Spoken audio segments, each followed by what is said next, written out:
DuPont innovation lowers LCOE by increasing cell efficiencies and system lifetime while reducing total system cost.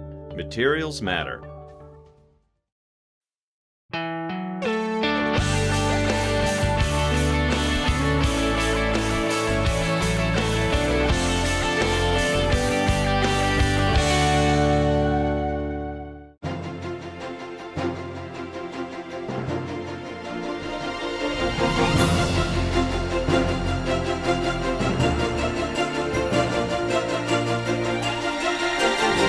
Hello and welcome to the PV Tech Newscast. The top stories this week. Chinese module manufacturers continue to gain market share while US-based firms lag behind. David King leaves Suntech. European energy heavyweights call for a scaling back of renewables subsidies. China's MOFCOM targets Hemlock semiconductor with polysilicon import duties. And Jinkosolar plans to issue shares in order to fund capacity expansions. Market research firm IHS has produced its latest top 10 rankings list of PV module manufacturers for the first half of 2013, which shows Chinese firms are continuing to gain market share while major US-based firms are not keeping pace. Unsurprisingly, Yingli Green Energy is still leading the pack, garnering 8.1% of the global market share, up from 7.3% in the same period a year ago. However, the fastest growing supplier is reported to be Renewables, which is ranked 8th. The company shipped 570 megawatts in the first half of the year, more than triple the figure from the first 6 months of 2012. Also on a march are 3 Japanese firms, Sharp, Kyocera and Solar Frontier. IHS noted that Sharp, who are ranked 4th, had a market share increase to 4.4%, up from 2.7% in the same period last year, while Kyocera, the second largest Japanese module supplier, managed to increase its share to 3.6%, up from 2.1%. Although still the market leader by revenue in PVEP terms, First Solar module sales were said to be suffering due to a weak second quarter, causing its first half market share to decline to 5%, down from 5.7% in the first half of 2012. SunPower, ranked 9th, had merchant shipments increase by 14% in the first half of 2013, yet still lagged behind the average of 17%. As previously pointed out by PV Tech, SunPower is also capacity constrained compared with several leading Chinese producers, which could lead to further market share losses in the second half of this year. In related news, blistering growth rates of US solar may be showing signs of levelling off, even though installation levels remain strong and cumulative capacity will surpass 10 gigawatts by the end of the year, according to new figures released by GTM Research with the Solar Energy Industries Association.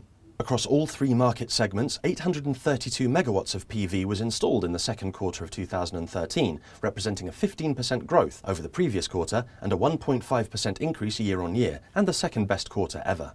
The utility sector added 452 megawatts of PV installations, a jump of 42% over last quarter, while the residential market broke its streak of incremental quarterly growth with a flat quarter. In the commercial market, only 13 out of the 28 states tracked in the report showed quarterly growth. However, the report forecasts a resumption of growth in the second half of 2013, with 4.4 gigawatts of PV expected to come online this year, up from 3.3 gigawatts in 2012.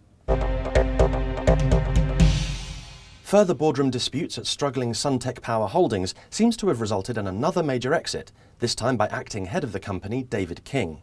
King was said to have stepped down from his roles as CEO and interim CFO with immediate effect. No further details as to what caused the exit were given by the company. King's departure comes on the back of another recent high-profile resignation only a few weeks ago, when chairwoman Susan Wang resigned, leaving with other board members, citing the company's lack of a clear business plan.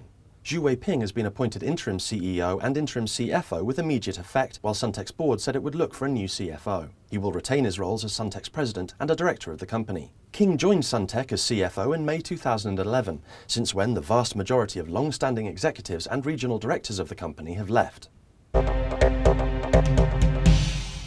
9 of Europe's biggest energy companies have called for reforms to Europe's energy system that would see subsidies for established renewable forms such as solar scaled back. Presenting proposals to the European Parliament, the companies, led by the chief executives of GDF Suez and Italian oil multinational Eni, said the most mature renewable energy technologies should compete in the regular energy market. The group argued that current lack of investment in capacity is leading to a situation where energy security will no longer be guaranteed and energy bills are rising sharply.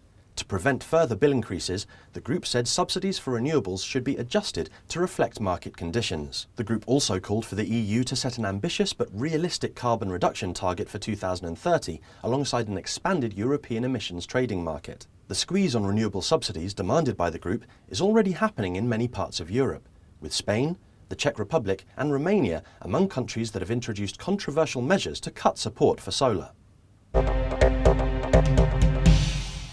China's Ministry of Commerce, MOFCOM, has only imposed preliminary anti-subsidy duties on US imported polysilicon from Hemlock Semiconductor and AE Polysilicon. Other major producers in the US, REC Silicon and SunEdison Semiconductor, will not be subjected to the 6.5% duty. Hemlock Semiconductor has been the largest high-purity producer of polysilicon with major customers in Asia, including China, and competes with GCL Poly directly for Chinese business.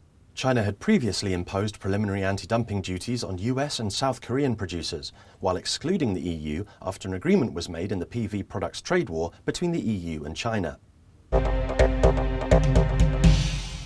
Taking advantage of a general run-up in solar sector shares on both the Nasdaq and New York Stock Exchange, several leading companies are planning to sell new tranches of stock, including Yingli Green, SunEdison and GT Advanced Technologies.